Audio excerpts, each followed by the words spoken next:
saying this whole time that hell is coming. Now, hell is here. It's something that's always present in a Diablo title, and we wanted to make sure that for Diablo 4, returning to hell was a special moment. We referenced the endgame cinematic with Prava and Inarius taking the fight to hell at the end of the game. We really wanted to capture that experience, that sensation of battling throngs of demons in hell. In the Infernal Hordes, they're going to go into this mode, battle waves of demons, and be able to kind of change the shape of the game experience as you play it. Those of you who have joined us since base game and throughout the seasons will have noticed that we have this phenomenon in the world that's going on called hell tides. Some of you might have noticed that hell tides have been getting a lot worse lately. And now hell is able to pierce the veil that's holding hell back from fully invading Sanctuary and starting to take root in Sanctuary. And we started by asking ourselves some questions. What is the state of Sanctuary right before the Vessel of Hatred happens? How has hell changed now that Mephisto isn't there anymore? What are the demons up to? Where is Mephisto? Does he have anything to do with this? Or is this just hell rising of its own accord as the prophecy proclaimed? And so we thought to ourselves, how can we make things even worse for the people in Sanctuary? In this season, you'll very much get to dive into those mysteries with some unlikely allies and really get to the bottom of what's happening. So in this season, we play a lot with the notion of the enemy of my enemy is my friend. How far would you go to save Sanctuary, to save your world? What price would you pay? Would you sacrifice your soul for this? You're gonna meet a guy named Lochran, who at first seems sort of usual, but you're gonna quickly realize that something is off, that something is a little strange with this guy. So Lochran and Estelle are your allies, and they're going to help you return to hell. Both of them are experts in demons, and they're going to use that knowledge to help you return to hell and become more powerful to be able to battle the Infernal Hordes. The Infernal Hordes is a new endgame activity in Diablo 4. It's primarily a wave-based activity. You're going to be fighting wave after wave of demon forces in hell. So if any of you have ever played wave-based gameplay before, you'll know that things escalate. We've got meteor strikes and all sorts of things that try to keep you on your toes. One thing the Infernal Hordes does differently is the notion of infernal offers. And between each wave, you'll make a choice. You'll be granted an infernal offer, and by choosing one of 3 of these offers, you're going to change the game mode in some way, a positive and a negative. You can imagine from the depths of hell, these hands rise out and offer you both a boon and a bane, a kiss and a curse. And this is a temptation that the Foul Council is making to you. And in this temptation, you're offered more power, but that power comes at a cost. And so you get to choose, which temptations you're going to pursue during your infernal run, and then customize your experience from there. One of the guiding principles of this game mode is replay. It's an in-game mode that we want to make sure you're playing over and over again. So we really wanted to create a broad set of enemies for you to fight during this mode. We've got many demons to choose from in the lexicon of Diablo's monster families, but we're also going to see some other foes you might not expect. There are going to be certain types of enemies like goatmen who have been banished to hell that have now rallied to Mephisto and fight by his side. And even some unlucky souls that marched on hell from the Cathedral of Light have now been revived in hell and fight against you alongside the demons. Basically, everything that hell has to throw at you, we're throwing it at you this season. The Infernal Hordes has been built with multiplayer in mind, but multiplayer is not required. We want to make sure that solo players still have a very fun experience in the Infernal Hordes. Now that said, if you roll in with a party, you're going to have a lot of fun. This game mode is going to appear in the Eternal and in the Seasonal realm, and that means that once the season is over, it's here to stay. The Infernal Hordes is unlocked at World Tier 3, so really what you need to do to access it is earn your way up to World Tier 3 and then complete an Eternal quest line that takes you back to Hell and then unlocks the Infernal Hordes. For World Tier 1 and 2 players, we've built out a seasonal progression that'll help them become more powerful in order to be able to confront the Infernal Hordes. First is you can earn reputation, and that reputation applies to a reputation track that earns lots of really cool rewards that'll make you more powerful as you progress onto World Tier 3. The other thing we've built are micro-dungeons called Hell Breaches that offer a glimpse at the Infernal Hordes mechanics. and they give you a chance to learn the mechanics before you confront the Infernal Hordes at World Tier 3. The final boss in this season is the Fell Council. And the Fell Council is some familiar faces that you might recognize from Diablo 2. These were priests of the Zakarum, holy men who were corrupted and basically became vessels of hatred in their own right. The council members in Diablo 2 tried to help contain Mephisto in his soul stone. And of course, Mephisto being Mephisto, slowly but surely corrupted them. And eventually they had soul stones pierced into their hands and became super powerful. But eventually you overcame them and sent them to hell. Through the course of the story, resummoned them. They've been reborn, slightly new powers, but the same animosity toward you. What's interesting about this boss encounter is there are 5 council members, but you're only going to fight 3 of them at once. This allows us to then create many different flavors of the boss fight for the Fell Council. In fact, it's about 10 variations in all. And so every time you go into that council fight, there's a very good chance you're going to have a different fight than the last time you played it. We think it's going to offer a lot of replay for players. What we also introduced during these waves are opportunities for you to earn ether. Earning ether is the resource that you gather during the Infernal Hordes that you can then spend at the end of the activity. There's going to be a fixed number of waves that you have to defeat, and once you've completed all those waves, then you'll face the Fell Council, defeat them, and collect your treasure. So upon defeating the Fell Council, the spoils of hell will spawn, and then you consume your burning ether and opening those chests. Now, the trick is, when you are playing through these waves, that's your opportunity to earn as much ether as you can. Different events are going to spawn all throughout the waves, around the periphery of the arena, and it's your job to try and defeat as many of those events as possible to try and gather up all the ether you can. Really skilled players are going to be able to really maximize that ether so they get the biggest payout possible at the end after defeating the Fell Council. So with this burning ether, you'll be able to get new uniques, you'll be able to get new legendaries, you'll be able to get rare materials, things you might have scoured the whole of Sanctuary for in previous seasons or in the base game, but now we offer it to you here, down in the depths of hell. A lot of these new uniques and legendaries really Hello, build on Paladin. top of this idea that they've been forged in hell.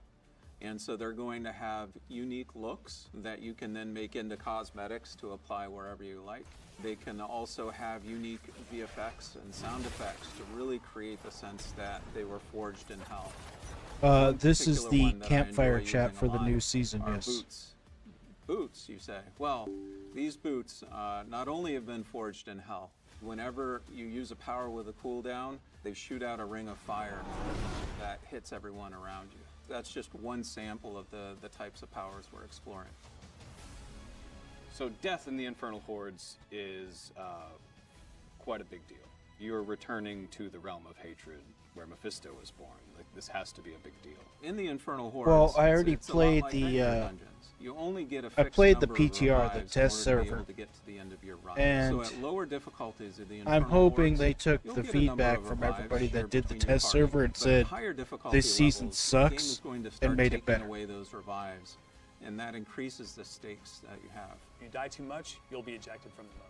In the Infernal Hordes, we created a lot of new ways for monsters to ambush the players, and so I'm pretty stoked to see Yeah, how because players we, respond to these. like, Grim and I both played the Infernal test Quest server line, for they have this, lots of little and surprises that Season turn 5 into was them. not And there's even that, some surprises we've buried deep within the not that Infernal great. Hordes that hopefully If you players watch a will bunch of have other a great time. streamers and people who, you know, play D4 and put it on YouTube and stuff, it was not that great. So, hoping they took all the feedback and fixed it.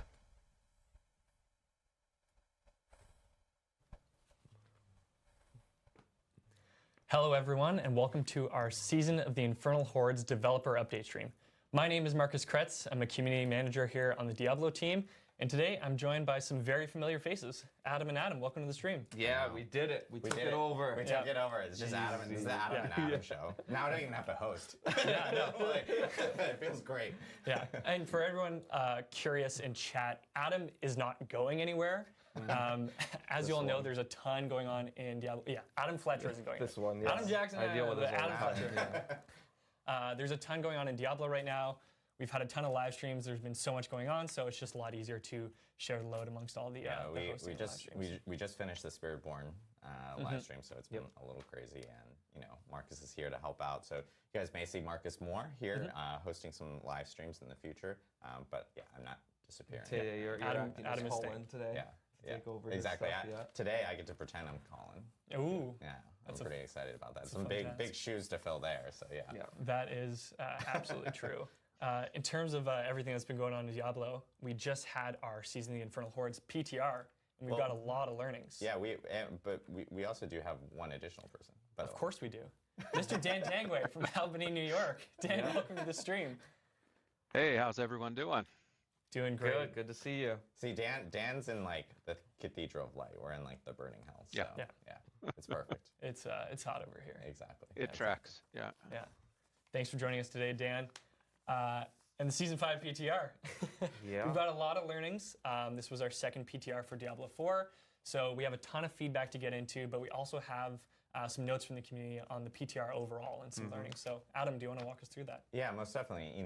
This is now our second PTR that we had. We had one for Season 4, and of course one now for Season 5. And we've learned a lot from these PTRs. PTRs are incredibly important. They're huge. They're really beneficial for the whole entire team here.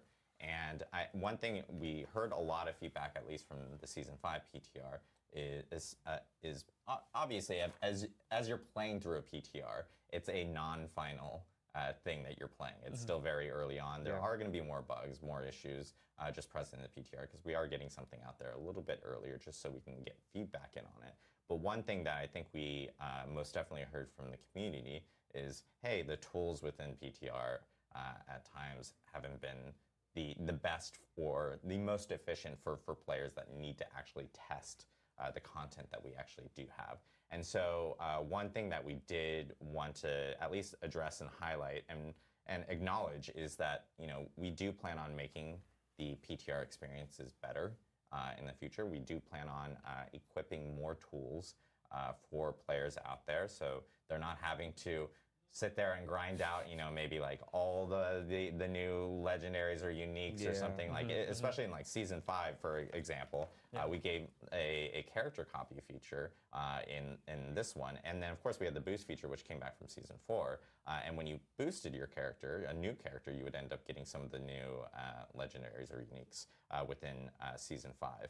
What happened though is that it wasn't all of them, and then we had players within Season 5 having to actually go out and spend their time that they probably could be testing other things, like trying to find those items. And obviously that's like not the most efficient thing to do. So we do want to, we hear everyone, we acknowledge it, we do want to make the PTR experience better. So I will say that like in future PTRs, and you'll see this gradually over the next couple PTRs, it won't be all of a sudden like things will be completely different. But I do expect like, and players should expect like that we will have better tools for them to properly test as we gradually go through PTRs in the future. And we appreciate everyone like letting us know, like we most definitely hear you guys, and we most definitely want to make that experience better from that. But PTRs have been great. Huge thanks to everyone for jumping in and checking it out for sure. So yeah, definitely. Yeah, that feedback is so important. So increasing how great these PTRs are is really, really important. And I know for the Season 5 PTR, one of the huge features that we had in there was the Infernal Hordes itself. So for everyone who didn't get a chance to jump into the PTR, Mr. Dan Tangway, can you kind of walk us through what the Infernal Hordes is and what players can expect?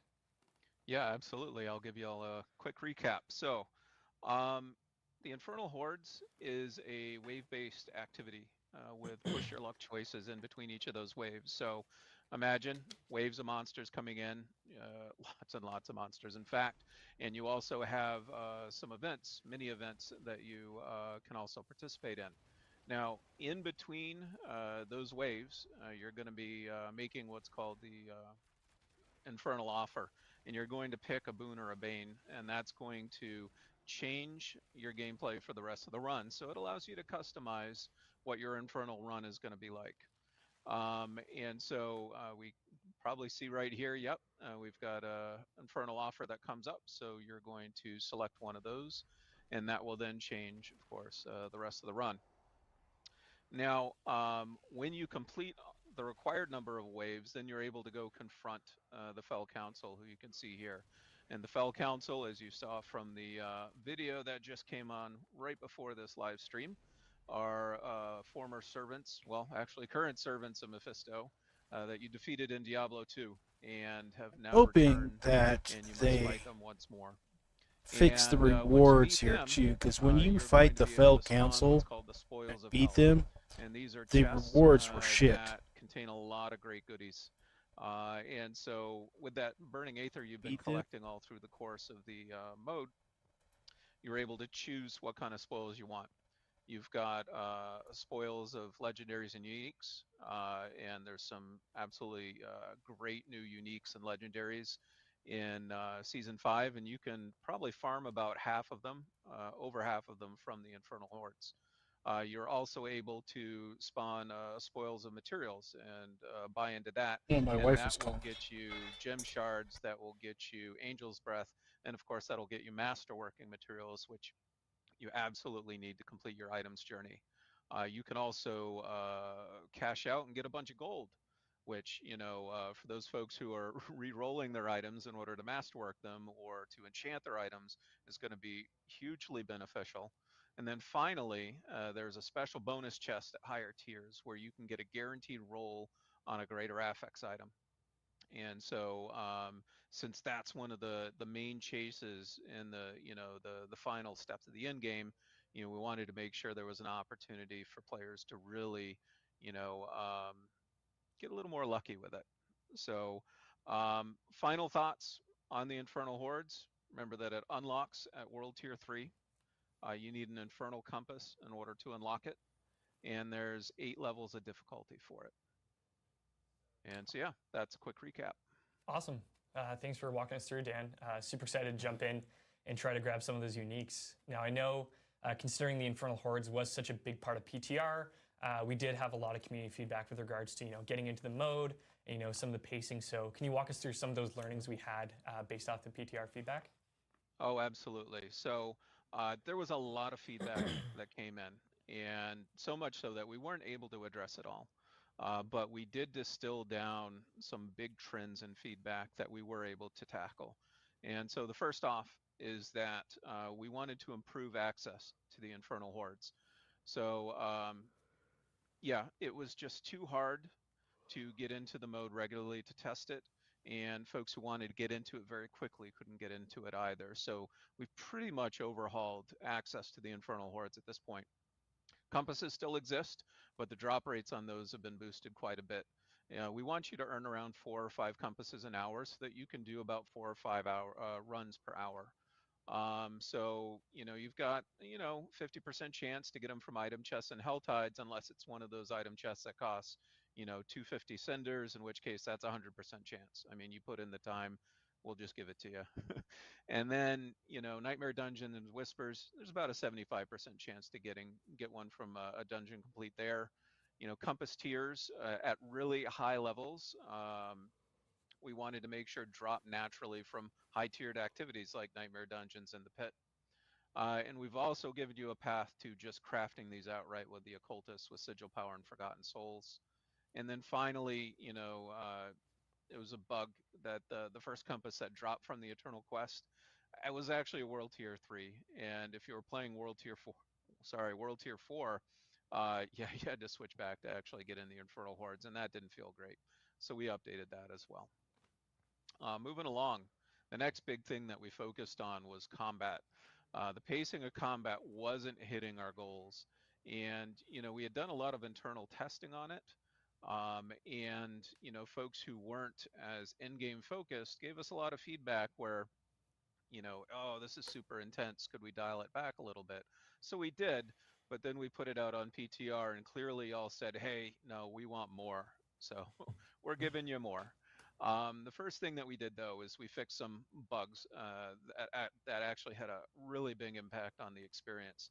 There was a boss health bug. Man, that is hard to say. Boss health bug that caused all the bosses to be super tanky. And at tier 8, there were some folks who were spending almost an hour's worth of time in the Infernal's Horde, and that's not what we wanted. So We fixed those bugs and retuned everything, so it's a much tighter experience at this point. Similarly, there was a bug where difficulty wasn't scaling appropriate in multiplayer, so we fixed that. And then some tuning things. So the pace of mini events are pretty much rapid fire at high tiers now, and so you're going to be spinning a lot of plates in this mode. The monster spawn rates have also been increased to, really capture that feeling of being overwhelmed. And then finally, we reduced the wave timer down to 60 seconds, which, just creates a much punchier experience for players, and of course, retuned everything. And then on top of that, we said, you know what, let's just make it easier for players to pick up Burning Aether to increase that pace. So the pets now pick up the Burning Aether as well. And that's not all. Now, of course, we're all playing this for the rewards, right? And so it was really important for us to improve rewards across the board. You spend time with the mode, you want to be rewarded appropriately, and we weren't hitting that mark in the PTR. Oh, So we raised exactly the what I minimum said. amount of Burning Aether earned from any single run. First off, every single source of Aether got boosted by 1 Aether. And then we added Aether drops to the Fell Council, so that you're also getting, a lot of bang for your buck just by defeating the boss as well. And that actually scales per tier as well. Next up, we retuned all the costs of the Spoils of Hell. So, the greater equipment, that one with the greater affects in it, used to cost 250, now it only costs 60. Similarly, we retuned the spoils of equipment and the spoils of materials, so now they only cost 20 Aether a piece. And then finally, we retuned all the rewards that were inside, the chests as well. So, at your bare minimum level, when you first start playing the Infernal Hordes and you're not sure exactly how it works, we still want you to feel rewarded just for the time that you invested. And so the rewards at that bare minimum feel pretty good now.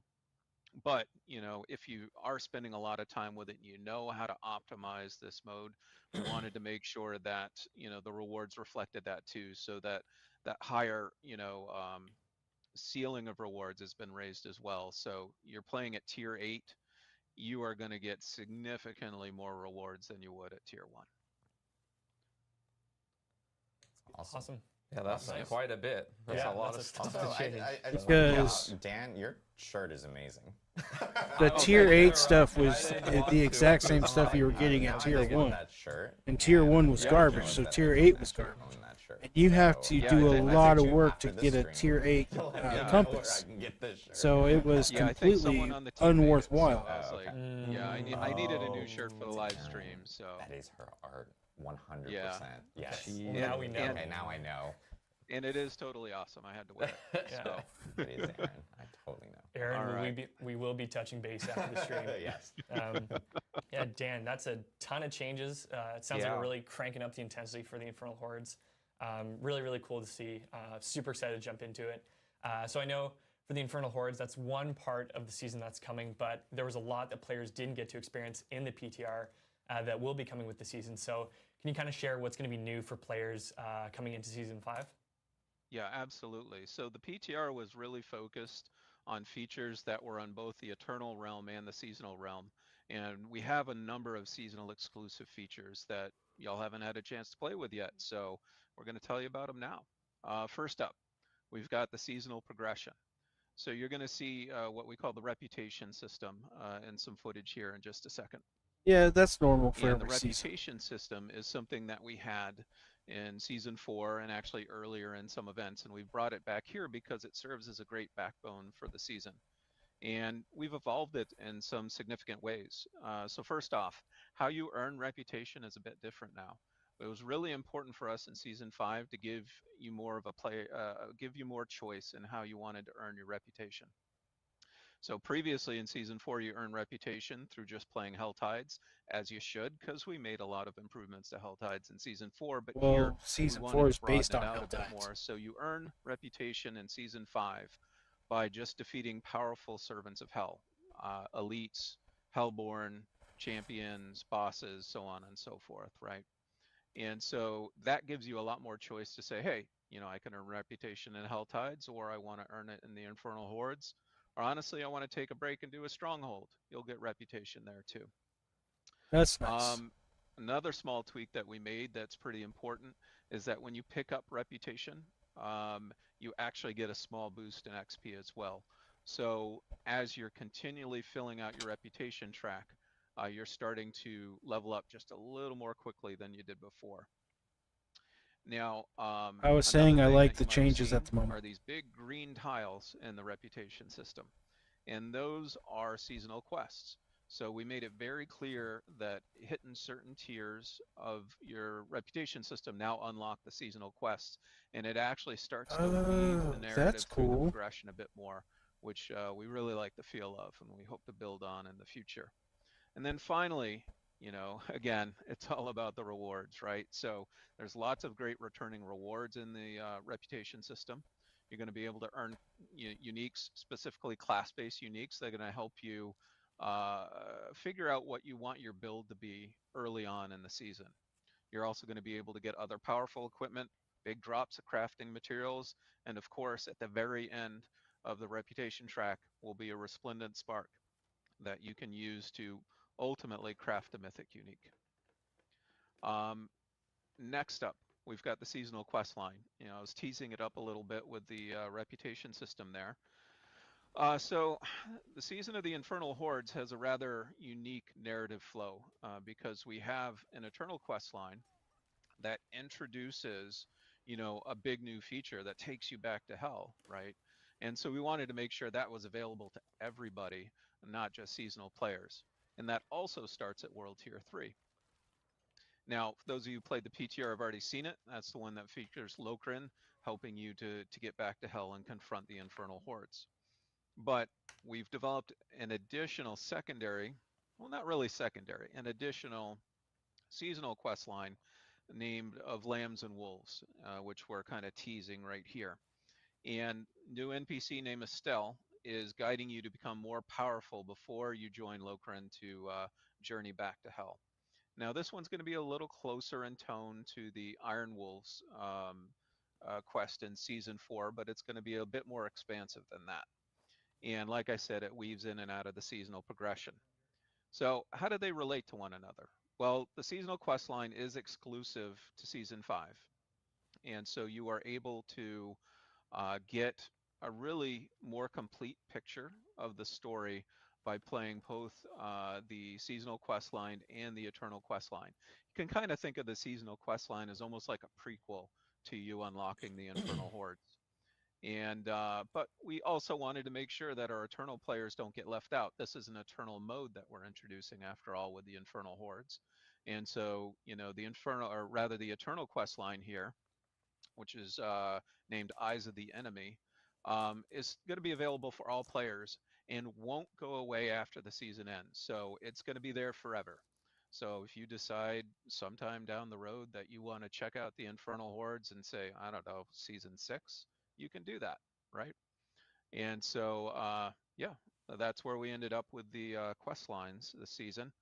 And then the final thing I want to introduce are the Hellbreach dungeons, which we've gotten a few teases of before, but we can go into more detail here.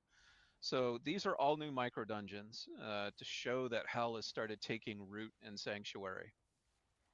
Now, since the Infernal Hordes is an endgame activity, World Tier 3+, we wanted to make sure we had some content that targeted our World Tier 1 and 2 players.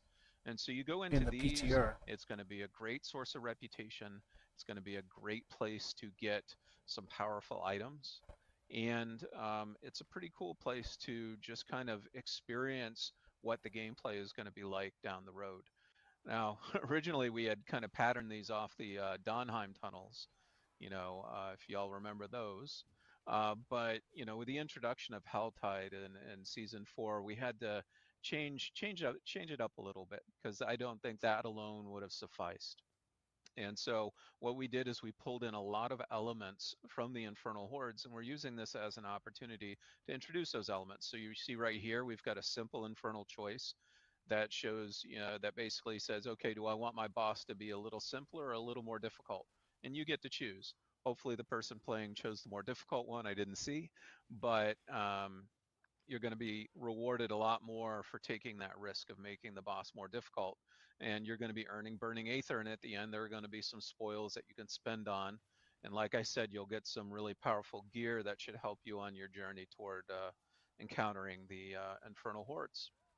So if you want more details on these, I recommend that you check out our blog that came out 2 days ago. And yeah, thank you. Dan, that's Is awesome. as if I gotta the say, Aether Shaq stays got with pretty you once excited you when you leave the mentioned dungeon. domain tunnels. They kind of blew up there. So definitely a fan favorite. Everyone remembers the dopamine tunnels. Yeah, right. And it's great that there's now like opportunities for players within like World Tier 1 and 2 to actually be able to have other options of leveling up. And with these new help breaches, it's a good way to for people tease for in the leveling. new content. and Exactly. experience it, yeah. Then you get into those Infernal Hordes in World Tour 3 and away you go. Yeah. That's awesome. Dan, thanks so much for joining us. As Dan had mentioned, we did publish the Season of the Infernal Hordes blog a little bit earlier this week. We are going to have patch notes that will publish following the stream. So for any details we reveal across the stream, you can check those out for more information. Dan's going to join us towards the end of the stream for our Q&A. So if you have any questions, please drop those in Twitch chat, and we'll be pulling them to get into those towards the end of the stream. So we just touched on a ton of stuff that's coming in Season of the Infernal Hordes itself, but based off the PTR, we also have a ton of changes coming across Sanctuary. Yes. And to walk us through from the other end of the stream, Mr. Adam Fletcher. I get to pretend like I'm the person on the panel. I'm gonna. You designed and did all of this? Exactly. Yeah, This was put in all the me. changes. Yeah, we have a fantastic design team here, and I am gonna bring in my inner Colin Finer to talk about some stuff. But yes, as Marcus mentioned, there's a lot of changes. A lot of the stuff that we actually did talk about in the blog, and some of the stuff that people heard from PTR. But there have been changes even since PTR, and we have a few new things in here that will also squeak in here as we're talking about it. But one big topic I know that everyone brought up after PTR, and that we even brought up even during our PTR stream, was Helltide specifically. One big topic within Helltides was Baneful Hearts. If you guys remember back during the PTR stream, we talked about how Season 4, everyone had a plethora of Baneful Hearts. I mean, it felt like everyone was always carrying about 100 to 150 at any given time, and you could deposit They were as pretty many easy to to your get. heart's desire and still always have that same amount. We wanted Painful Hearts to feel a little bit more special, and so during the PTR, we actually did take the number down in terms of how many you would be able to earn. We did hear everyone's feedback. People were like, that feels kind of crappy. So we most definitely readjusted the drop rate of Baneful Hearts to really kind of close that gap in between Season 4 and Season 5 PTR. We wanted to make sure that was, it feels better. Like you won't have 150 on you at all times, most likely, but you still have plenty now to be able to summon the Maiden as well. So some of the changes that we have coming up for Baneful Hearts and the raids that will help with this is we're bumping up the drop rates off of chests within Helltide specifically. Players will also be able to get a guaranteed heart drop off of Helltide commanders now. And then one big thing is within world bosses, we actually have an image of like where you'll be able to now get your hard drop rates guaranteed, is world bosses. Sometimes world bosses actually do spawn within a Helltide zone, and we thought it would be kind of cool that, hey, you killed the world boss there, and a Helltide happened to be present in that specific zone where the world boss is. Now you'll just get a guaranteed 3 within that world boss kill, which is kind of nice. So That's super cool. We're also bumping up the drop chance to like local events, mastery chests within Helltide, and of course Harbingers within it as well. And then one big change that we're doing within this as well is the Blood Maiden within World Tier 1 and 2 in Season 4 and even Season 5 PTR, you would have to deposit 3 hearts, just like World Tier 3 and World Tier 4. We're actually tweaking that down to just 2, so for World Tier 1 and 2. So there'll be one less like altar pedestal for you to deposit a heart for to summon the Blood Maiden within World Tier 1 and 2, which should help out with, It just makes your farming a little bit quicker in the early levels. Exactly. And it doesn't feel like you're needing to put in that many for those earlier levels. That much easier to chain a ton of Blood Maidens back to back to back. Exactly, yeah. So next thing we did want to talk about is within Helltides as Tortured Gifts, another change for World Tier 1 and 2, there'll be less cinders required to open up. It's World Tier 1 and 2, all the chests were World Tier 100. 1 and 2, so it's dropping from 100 to 75 specifically. Not that really matters, And but then that's cool. this is something we talked about in the last stream where it was like really difficult for players to actually kind of go through a Helltide and complete a full-on Tree of Whispers progression line within Helltide. So now you'll actually be able to earn all 10 Grim Favors within a Helltide for sure when it's in one subzone, and actually deposit that within the Tree of Whispers and get the Whisper cache out of it. I know sometimes it would take sometimes 2 Helltides to actually do it, or you would have to leave the Helltide and go to a non-Helltide zone to kind of finish it off and stuff. And so we wanted to make sure that was more efficient, specifically within Helltides. And then this was a big thing. Big one. Oh, that's nice. So, we talked about during the season stack 5 up to PTR 3. stream that we were, Oh, that that is so cool. Mechanic. It was Well, only they were, within that. technically. Yeah. And so it was removed from season 5. Heard the feedback, and people were like, "Wow, we really miss mine cages. Bring them back. What's going on?" So we did bring them back, and we brought them back in a cooler form. So now you can actually stack up. So one, profane mine cages are coming back for season 5. You can actually stack these now up to 3x in season 5.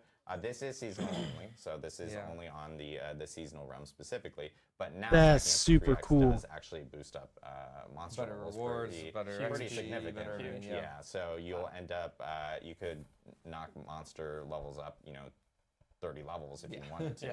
Yeah, it's and 10 levels you per will mine end it cage. for That's maybe 30 levels. That's up for quite a lot, yeah. But Holy it does tar. give players the option now to use that, and so profane mine cages are back and in a kind of a cooler form for season 5, which is really cool. And we really appreciate the feedback we heard from players regarding Helltides on that. Next, overall, just general game updates that we do have. One big thing that we're doing is we are boosting legendary drop rates off of really pretty much almost most content, like Helltides, Nightmare Dungeons, Infernal Hordes, for any monster that is level 100 or higher. So you'll be able to see and just obtain more legendaries that way, less rares, things like that. Separately, enchanting, one big thing we heard is, people were somewhat blocked a little bit with Angel's Breath. And so we did remove Angel's Breath as a cost towards enchanting. It's no longer required. We've actually now kind of just swapped this over to the respective legendary salvage. So for instance, armor, it would be Coiling Wards, weapons, Baleful Fragments, and then jewelry, Abstruse Sigils. Tongue twister there. Abstruse Sigils. Abstruse Sigils. But you now have the ability of being able to do enchanting. Just note that, of course, gold costs are still associated with enchanting, but now it's a little bit, removing a little bit of that friction with the Angel's Breath requirement. And then this is something that we had talked about beforehand, which is just crowd control. Overall, within Season 5 is going to be a lot better. I know crowd control can be sometimes painful, or either knocked down, or here knocked down stuck, and frozen for a million years, this and poor crying, barbarian, and then dying horribly. And so CC duration has been essentially just pretty much reduced across the board to 1.5. Now you can use pots while And CC'd. then one cool feature is you can also spam potions now while you're CC'd. Really good for people in hardcore, or maybe it's it creates more desperate moments of I'm still dying, no matter what. But you now have the ability of being able to spam potions specifically if you are CC'd, which is really nice. Yeah. We were talking about charging Bloated zombies, corpse fiends when they all stun you and they do the poison AoE. Yeah. Exactly. As a keyboard slammer myself, thank you. For Yes, exactly. change. Next update we have is world bosses. So, funny enough, this actually fell into Season 5 PTR, but then we forgot to actually put it in Season 5 PTR notes. And we actually forgot to actually mention it. We got a lot of reports of people going hey, why are world bosses tankier and harder to kill? They actually fight back now. Wait, what? It's I'm not what's used to going this. on? So they actually had a feature called Resilience on there. Essentially, Resilience normalizes damage across all world content. So it's if you shared world content. So if a bunch of people are all coming into a world boss, you should expect to find that the world bosses will be a little bit more tankier, a little bit longer. Yeah, they took longer than 1 second to fucking kill them.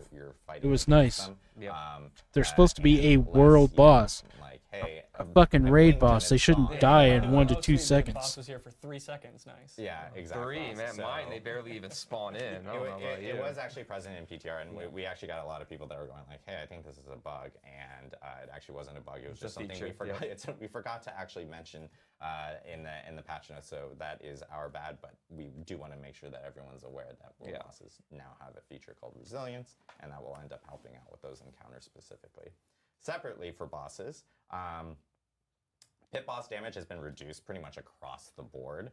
And then one big thing that we did want to call out is we got a lot of feedback within season 4 and of course the PTR for season 5. We saw some people address the changes that we were having there, but pit bosses had this tendency within season 4 to have like very sharp damage. Yeah. Where it would scale up really hard, and there were times where you would run into a specific pit boss, and you could potentially just get one shot based off of like the shadow boss that would the appear. extra ones coming the in would extra just ones that come, would one come shot in you and one-shot laugh as you. they left and you died. Yeah, so now there is a feature within season 5 where those shadow pit boss affixes will appear, and they'll actually leave kind of a stacking debuff onto players now. So and it can go up to 3 times, and then obviously when it gets to the max, you have a very good chance of getting heavily Punished. for taking up to 3 debuffs from that end. This is really to allow a little bit more flexibility for players, based off of the feedback we heard regarding a lot of the one-shots and things like that. Yeah. You now have the ability of being able to take a couple of these debuffs and maybe not completely get punished from that. It's less about the perfection kind of involved, but more so being a little bit more forgiving in some of those opportunities. Now, if you are a person that just face tanks things and goes in and immediately takes 3 debuffs, you're probably still gonna learn that that damage is still going to be very sharp with the 3 debuffs. Yeah. So, but it is something to help out in regards to that. Yeah, from to be there. clear, how that debuff works is every time that you get hit with one of those shadow boss mechanics, you'll take the debuff and it increases all of your damage taken. So the regular boss is going to hit you harder, and the shadow bosses are going to hit you harder too. Exactly. So you just don't want that to ramp up too much, because then everything is going to be more punishing. Yeah. Exactly. There's a few people already asking about those debuffs in chat. So Yeah, it just increases all your damage taken. So basically, you get some freebies of getting hit by them. You really don't want to, but then after that, you got to watch out, because then it's about as hard as season 4 was. Exactly. So, and then another big thing. So this was something that was actually not present in the PTR, but it's something that we've heard a lot of feedback about, and actually a ton of feedback about. And this is group play in pits. In thank season 4, fucking the way that goodness. it worked was if you were in the pit and you were the party leader, and you had 3 friends that joined along, you would essentially get through the pit. You would get all the masterworking materials for yourself, 100% of them, and then everyone else around that joined you would only get about 50%. And it felt pretty punishing for people to really kind of join up with friends and run through pits. Yeah, there And was we no heard a lot reason of to do feedback it. of hey, it'd be great if I'm just joining my friend, we can all just get 100% of the pit material rewards. And so that is being tweaked for season 5. Now the whole entire party itself will end up receiving 100% of the materials. That See, that makes running the pit worth it with somebody so then.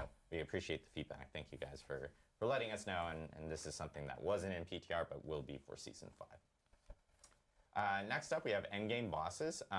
Oh yeah, so this something, was of course, great. we talked about during the PTR, and we do want to highlight Great again in the because I think PTR. this is amazing and will save a whole lot of time. So nice. You can now resummon endgame bosses immediately after you end up killing them. So as you're going through the different boss ladders and stuff, you can just resummon. The altar will reappear, as you can see in the footage, and throw in the mats, and bam.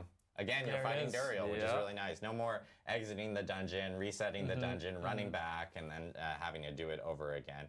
This should save up a whole lot of time. This should help a whole lot with farming as well, specifically for gear. And you'll be hearing a lot about all this new gear from Adam here in a Buckle up. second. But there were some additional changes as well to some of the endgame bosses that we do have. Like for instance, the first one we're going to talk about is the Beast in Ice. The Beast in Ice, of course, required a sigil to actually summon. Or to actually create the dungeon to go in to fight the Beast and Ice. There's no longer a sigil that will be required. And also the Beast and Ice is now way closer to the dungeon. It's going to be a short dungeon crawl similar to the other endgame bosses, so you're not having to, go through a lengthy dungeon a whole just dungeon for that. just to get to the boss. Yeah.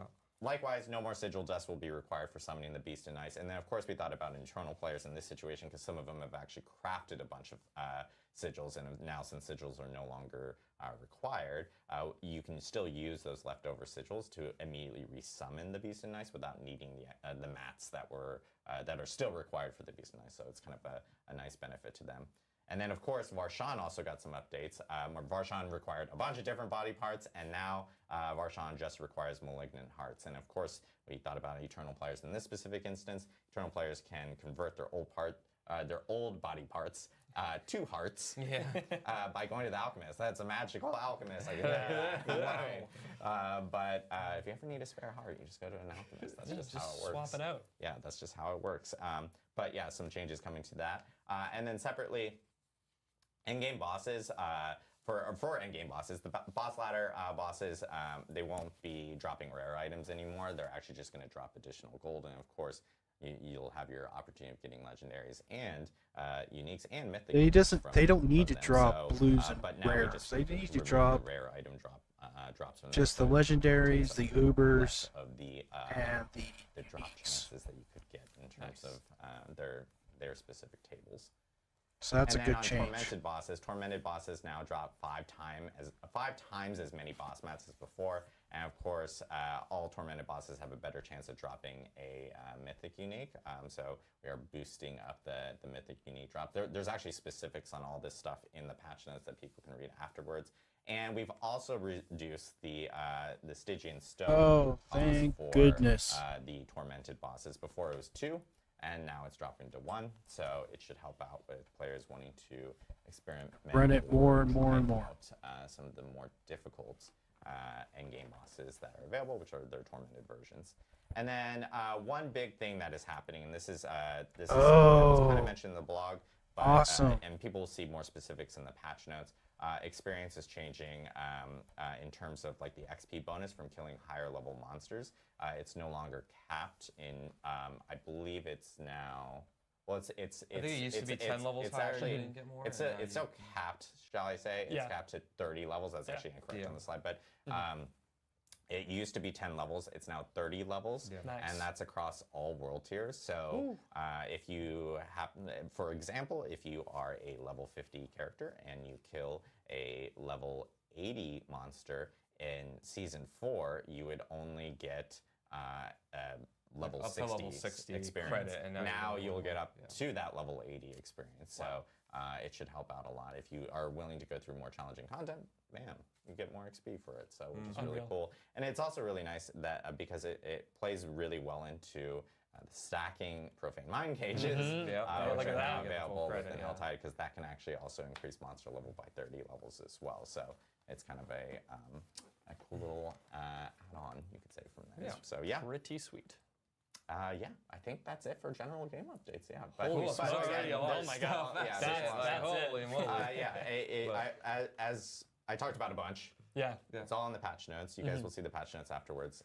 But yeah, really amazing to have all those changes. Chat was absolutely lighting up with regards to all the changes to the pit, and of course, even though we've shown the boss summoning reset again, they got just as excited. So. Awesome to see, and we really appreciate everyone's feedback during PTR and hearing, especially about the Helltide stuff. And we totally hear you guys, and we want to make sure that people got to experience, still enjoy Helltide to the fullest. Yeah. Like, you know what I mean. But exactly. No, it's really cool to see those. Those profane mind cages coming back. But yeah, Adam, thank you so much for that. Yeah. And now. Everyone, hope you're comfortable because we got a ton to go over with regards to updates, uniques, some bugs fixes, and a ton of class balance updates, changes. Who better to walk us through, Mr. Adam Jackson? Yeah, let's do it. So we got a lot to talk about today. I'll try and go as quickly as possible. So yeah, firstly, thank you all for your feedback and comments. We got a lot of class-related feedback on the PTR, a lot of balanced feedback, a lot of just how it feels to play things. And we actually reacted pretty heavily and did a lot of changes between PTR and Season 5 launch, some of which I think some people know, and some things are going to be new for you today. So really, yeah, we have a lot of things that changed. In many ways, honestly, it's going to feel like almost from a balance perspective and kind of a what your class can do in your journey, it's going to feel almost like a very different game compared to what you experience on the PTR. I'm going to go through a lot of like the systemic reasons why, and then some specific things that we did to every class, as well as, of course, updating all of our uniques and kind of the impact that you can expect from that. So lots to talk about. So first, we're going to be talking about bug fixes. We've got quite a few to go through that I think are pretty notable. Again, we're going to be doing the class balance updates after that, and then the unique changes. So those will be the 3 things I'm going to be covering today. So firstly, as usual, we're going to be publishing the patch notes right after this, so you can read all of them. I'm not going to cover everything today, but just some of the more notable ones. So first is one on the Necromancer that we've heard about for a while now. It's a Shielding Storm. This is a legendary that when your Bone Storm damages enemies, you get a barrier equal to your max life. It used to be based on your base life instead of your max life, and now we finally fixed that. To be clear, this is a pretty huge buff. We may have to reevaluate the power of this a little later, but we're going to see how it goes. But now that barrier is going to be very significant as you're hitting enemies with this aspect. Next, we've got a couple on the Barbarian. The first one is the Twister Glyph. This is a Paragon node glyph. It wasn't properly giving you bonus multiplicative damage when casting Dust Devils, so Dust Devil builds will be a little bit stronger. We also fixed an issue with the Tempering Earthquake duration.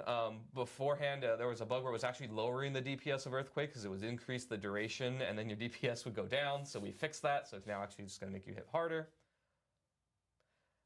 Next one, I'm going to call out one of our content creators, Woody Joe, here. This is why we have PTR. He found a neat little oversight that we had with a passive called Trick Attacks, and I'm actually going to go over this in a little bit of detail because this fix will be coming a little later. 3 seems completely 39 normal. ranks of offensive passive is pretty good. So a little bit of background to this. Basically, we changed how this passive Trick Attacks, what it does. It went from something that was more utility-based, where it was around CC, and we turned it into damage. But we didn't update under the hood for like tempering and where it can appear from a utility to a damage recipe of where it would show up. And so it was appearing on utility, which is a lot more common than damage, and then you could get it to silly ranks like this. So to fix this, right now, or on the PTR, I should say, it was on this recipe called Alchemist Control, where it was with Chilling Weight and Shadow Crash, which are also like CC-based passives. For Season 5 launch, we're actually going to be disabling this recipe from dropping. You won't be able to see it for a patch while we fix this bug. And what we're going to do is, once we re-enable the Alchemist Control recipe to drop, Trick Attacks won't be on here anymore. What we're actually going to be doing is we're going to be taking Flurry Size from another recipe called Rogue Innovation here. We're going to be moving Flurry Size, which is more of a utility-based thing, and moving that over to Alchemist Control, and then just removing Trick Attacks from Alchemist Control. So the net effect of this will be that now both recipes will have, both tempering recipes will have 3 different options of what you can have there, and Rogue Innovation will actually have a little bit of a buff here too, because instead of having 4 things to roll for your tempers, we're only going to have 3. So it'll be a little bit easier to get what you want. Next, we're going to be talking about some generic class balance updates. So kind of to set you up, a high-level theme that we're going to see in our feedback from PTR was Barbarians are really, really good, and every other class is kind of a little bit weak, it feels like, compared to Barbarians. So we did a lot of things to address this. So first, I want to go into detail a little bit of how we feel about Barbarians and where they're at and what we want to do. We feel like one of the bigger reasons why Barbarians are so strong is that they kind of have 2 class mechanics compared to other classes, right? They have the expertise system, which is like a normal class mechanic where, they have this fantasy of leveling up their weapons and then they get bonuses. But then they also get more item slots compared to other classes, so they get more access to more legendary powers. As far as how we tackle this, we don't want our only solution to be to nerf Barbarians, right? Like, a common thing that we hear is like, hey, they have more item slots, maybe you should just get rid of the item slots so that everybody has parity, right? Like, that is a way to make parity, but, it takes away from their theme of being a master of weapons, and it's not very fun. So that's not the only thing that we want to do in this situation. The other thing is that we want to keep their class identity, right? Another common suggestion we hear is, well, just give all the other classes more item slots so that they're the same as Barbarian, right? And similarly, kind of like how Necromancers have minions, we don't want to give every class minions just because, they don't have access to the cool thing that Necromancers do. We don't want to just give every class, more slots so that they're exactly the same as Barbarian. We want to really try and keep what makes them feel special as a special thing, and find other ways to kind of bring parity to the classes. So here's kind of our strategy of what we're thinking of with barbarians. We have a few different things that we're going to be doing. One is we're actually going to be adjusting how much damage all the classes get from their core stat, and this is going to bring other classes up to the level of barbarian. I'm going to be going over that in a little bit. We are going to be reducing the power of barbarians as part of our solution, but again, I want to point out it's not the only thing that we want to do. And then we also want to target the other class mechanics and really bring them up to the level of the barbarian effectively having too, and making the other classes feel cool in the way that makes them thematic and awesome. We already actually experimented with this in Season 4. This was an intentional thing that we did, and we wanted to see how it went with the Necromancer. If you remember, we buffed minions very heavily, and we also buffed the Book of the Dead, their class mechanic, very heavily. Not just numbers, but also in the cool factor, right? You have mechanics like, you know, your minions can throw bone spears, or, you know, your golem can do bone spikes everywhere and make enemies vulnerable. We want to do this kind of treatment to the other class mechanics. Just to be clear, we're going to be probably doing this after the Vessel of Hatred expansion launches, so it'll be a little bit. So we are doing some things in the meantime to catch them up, but you can expect in the future we're going to be doing kind of a big overhaul to the other classes similarly to the Book of the Dead, and so their cool factor and their power level is going to be going up. So let's talk about that core stat update that I talked about previously. So basically what we're doing here is we're going to be changing the amount of damage that every class gets from their core stat. So if you didn't know, on live right now, when you log into the game, you get about 1% more damage per 10 stat of your class. So as an example, you know, I don't know, pick one, the sorceress, you know, with intelligence, you would have 10 int, and then you would get 1% more damage. If you had 100 int, you'd have 10% more damage, and so on. So now it's going to actually depend on the class what that ratio is of how much damage you get per your core stat. So the Barbarian is going to be staying exactly the same, 1% more damage per 10 strength. The Rogue is going to get a little bit of a buff here because they do have a little bit more slots compared to other classes, so they're going to be getting 1% more damage per 9 dex. And then the other 3 classes, the Sorceress, Druid, and Necromancer, are going to be getting 1% more damage per 8 core stat. So, you know, without doing a lot of math, the TLDR here is Barbarians are staying the same, Rogues are going to get a bit of a bump, a bit of a buff, and the other 3 classes are going to get even more damage. So as you get that core stat, which you get very commonly, you know, in Gear and Paragon and other places, you're just going to be doing more damage. It's just a passive way that we're going to be catching up the classes stat-wise. So next, let's move on to kind of our class updates. So I'm going to be going through all the different classes and talking about kind of what our updates are going to be for them. Some of the things you can expect that are different from PTR to launch. So Barbarian, you know, currently Barbarians, in addition to having more item slots, have some of the best key passives in the game, like in Season 4 and on live. One of the very main ways that we're targeting bringing them down is reducing the power level so that really their key passives are comparable to other classes. We on the team felt like, you know, they already have all these other things that are really strong going for them. They don't need like overly statted, way powerful key passives that do like, you know, over 100% multiplicative damage when the other classes are doing way less. So you did see that on the PTR. We did see a lot of feedback on like, why are we bringing down Walking Arsenal to have parity when, you know, it wasn't even really meta compared to the other key passives. And I just kind of wanted to bring some light to this of how we think about it.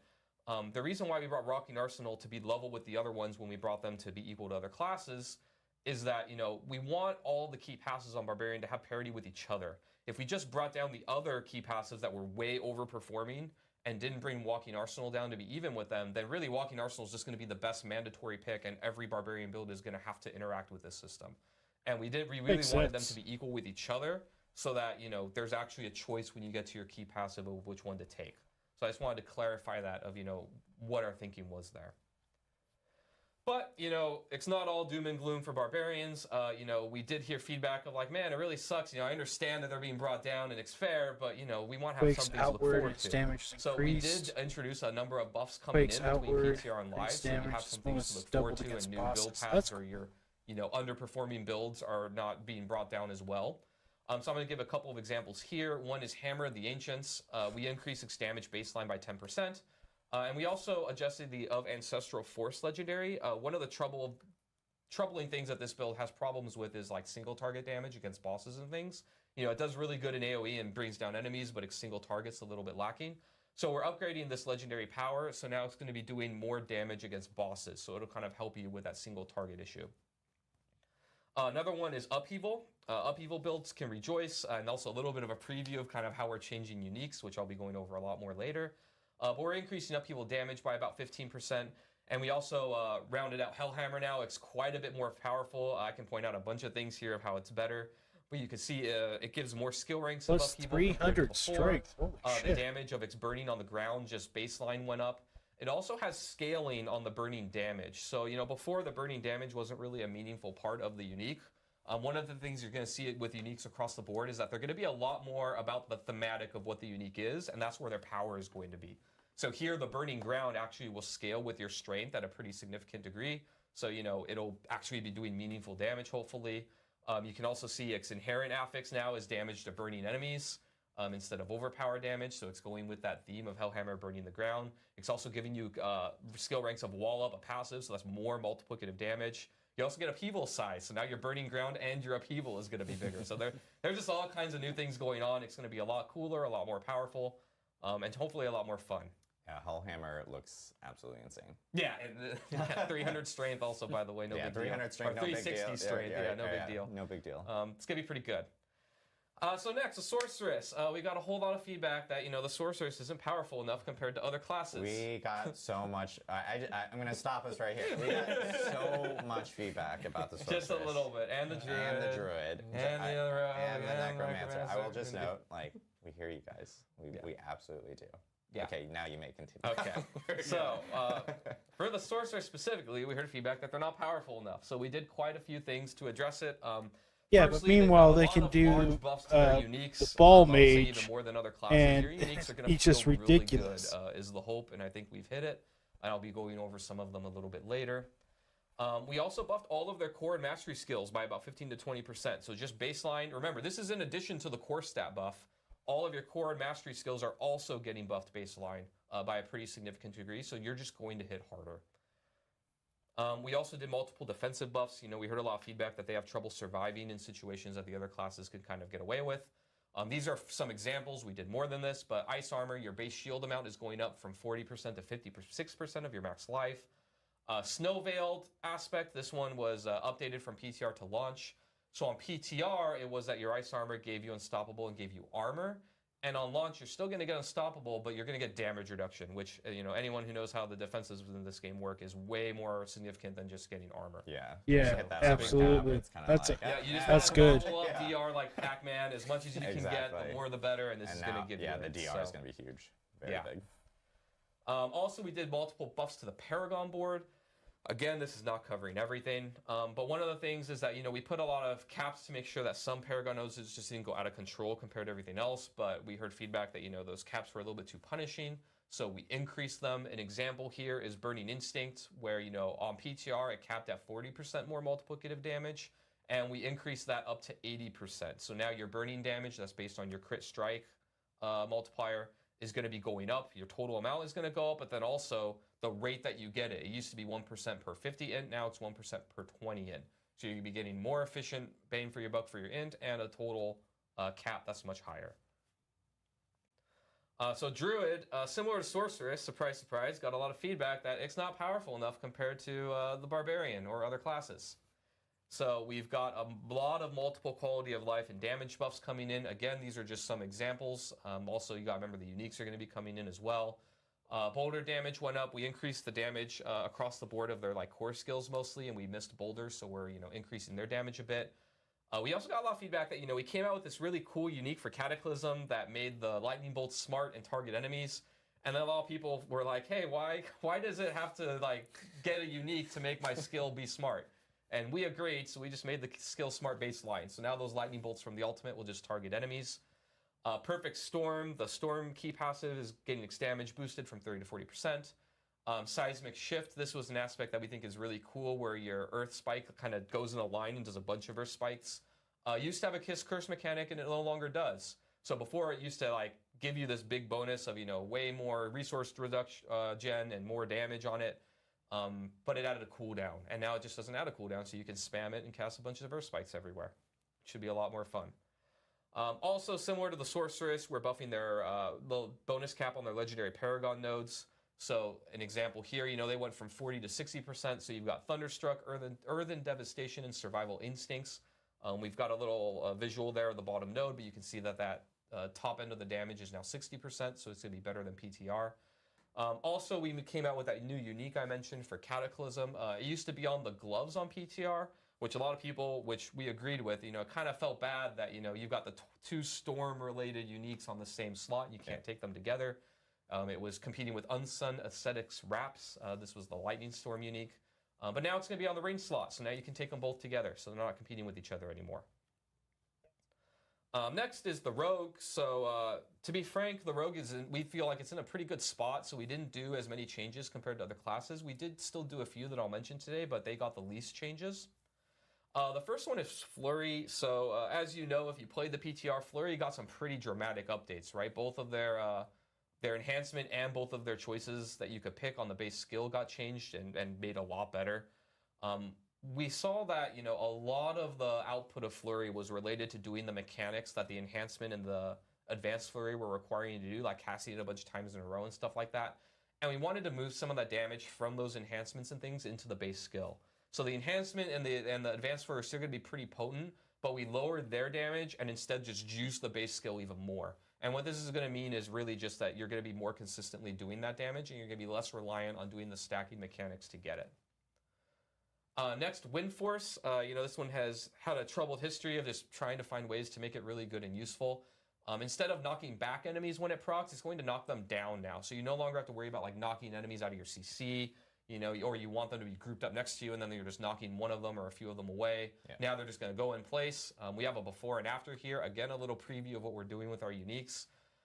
But yeah, Wind Force, you can see some of the things here as a preview. It's going to give you move speed baseline, which is pretty interesting as a stat on a bow. You've got chance for double projectiles for your barrage. You've got a couple passive upgrades there. And then as you can see, the damage went up, but also now it knocks down enemies instead of knocks them back. Last but not least, the Necromancer. We've been hearing a lot of feedback that Blood Necromancer players are a little sad. They just aren't really catching up to the other versions of Necromancer. So we've buffed up a bunch of their tempering recipes and the damage on them. We're also buffing their legendary Paragon nodes. Here's some here that we did. Bloodbath. This one just makes your overpower damage go up. It's being doubled from 35% to 70%, so that's pretty meaty. Blood begets blood. That damage bonus when you're picking up blood orbs is being doubled, and the maximum amount is being doubled, so you're getting more per stack, and you need less stacks to get to your max damage. So pretty good there. And then last but not least here, Lucky Hit. We've heard a lot of feedback from Necromancer players that, they kind of rely a lot on the Miasma Corpse Explosion to get their Lucky Hit procs off, and that their other skills don't really compete, and so they can't really have fun with Lucky Hit-based builds, more generally. So we just buffed Lucky Hit on a bunch of different skills, so you can see there what all the numbers are. Again, those will be on the patch notes, but really they're just going to be Lucky Hitting more often and getting cool procs more. All right, so next, let's talk about uniques a little bit, right? I'm super excited about this. Yeah, super so as we promised, That's in a lot the of PTR uniques. stream, we said that, we had this kind of different philosophy when it comes to uniques, and we went into detail there. And we updated our uniques coming into Season 5, but we didn't update all of our existing uniques in the game yet. So we've done that pass now. We've updated nearly every unique in the game, and I'm going to do a little bit of a recap of kind of how we thought, and then giving you some examples of what we did. So these updates are fairly dramatic. We're going to be showing you 3 from each class, as well as 3 generic ones, to give you a really meaty idea of the different categories and ways that we thought of updating uniques, and kind of what you can expect for your builds. Yeah, and I know, and Marcus is going to remind us about this at the end as well. But you'll be hearing it a lot. Yeah, but I will say, we are showing 3 here and 3 for every class and 3 generic ones. But every single unique is actually in the patch notes. Yeah. And we have a before and after in the patch notes, so you guys will have easy access, and you can easily compare the two and see what was the difference. So after the stream, you'll be able to compare. And so we're just only covering a small amount here. We'll see everything. Just a little sample serving. The patch notes are absolutely massive, so you'll have a lot to lots of snack on there. So one of the things is your general power level of unique effects is up, and by unique effects, I want to be clear, that is like the thing at the bottom that is like your, deals 40 to 60% more multiplicative damage or whatever. That number is going to be up on the higher end. So instead of 40 to 60, it'll be 40 to 80 or 40 to 90 or 40 to whatever, right? So that power level is just going to be generally up almost across the board. And then really what we targeted for these updates is the stats on the uniques. So the stats are going to pretty much break every rule that we had in the game before when it comes to being a cool item.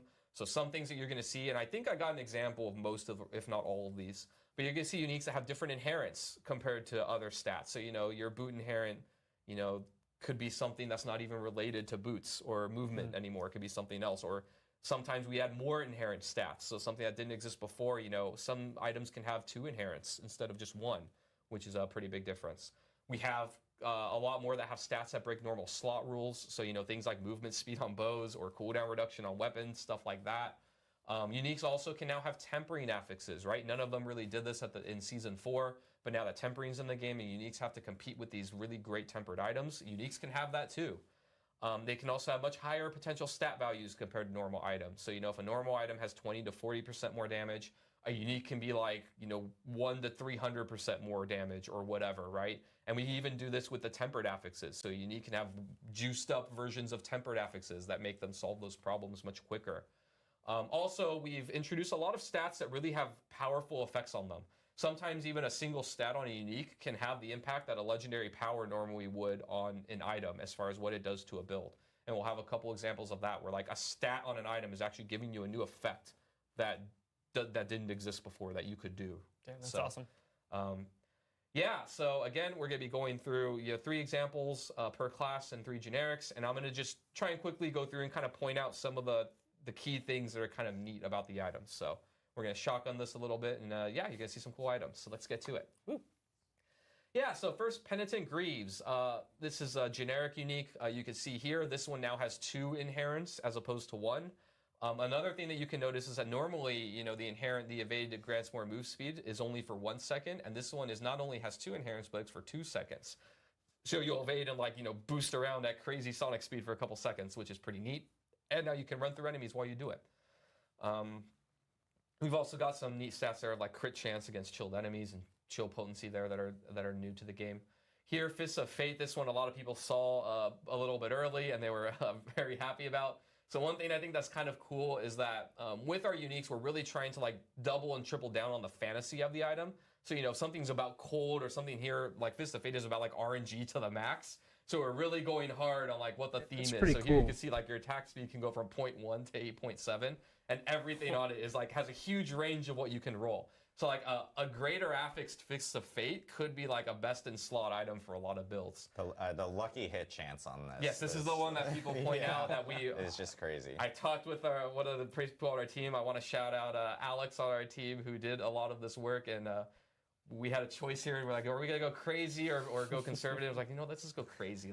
This might be insane. It might actually be best in slot and break stuff, but it's really cool. So. Yeah, Greater Affix Fist of Fate there is going to be really cool. The Grandfather. Next, the Grandfather. Mythic unique example here. A lot of people had issues with the ignored durability loss, where you would Masterwork hit that or something and then you're not getting anything. We just moved that in to be a baseline inherent affix now, so you don't have to worry about that, and then replaced it with something useful with max resource. And I will note, even in Season 4, because that durability loss was kind of, was actually a hidden stat item, sometimes when you found a greater affixed version of a Grandfather, it would actually apply to that. That is now that's all gone. Dunzo. It's just inherents can't be graded, which is something that we thought of a lot with this. So. So now let's go into the classes. Barbarian, this is Battle Trance. This one exists already on live. Probably the 2 big things here. One is, you have 2 different passives now that you get. A lot of times we're adding skill ranks to passives because that's a way to add multiplicative damage or just buffs to really cool effects on a unique via their stats. The other thing to point out here is the actual effect. Before it was giving you increased attack speed to all of your other skills when you had frenzy stacks. Now you're going to be getting damage and attack speed. We heard a lot of feedback from players that they would hit attack speed cap and then this unique wasn't really doing very much for them. So now you're also just going to get damage in addition to making it easier to hit that cap for your other skills. So it's just, more stats, stronger. Next, Reign of the Ravenous. A couple things here. One is it's giving you skill ranks of Rend, which is pretty significant. And remember, that 2 to 3 might not seem so significant, but when you greater affix that and then masterwork it, your potential of more damage on this goes up very significantly.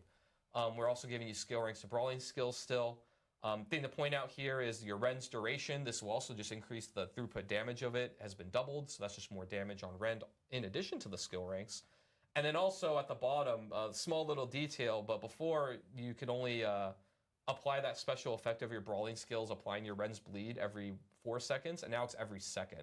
So now if you're able to spam brawling skills, you're just going to be applying Rend bleeds to enemies and stronger Rend bleeds like crazy. So it's a pretty big power boost. Next, the Fields of Crimson.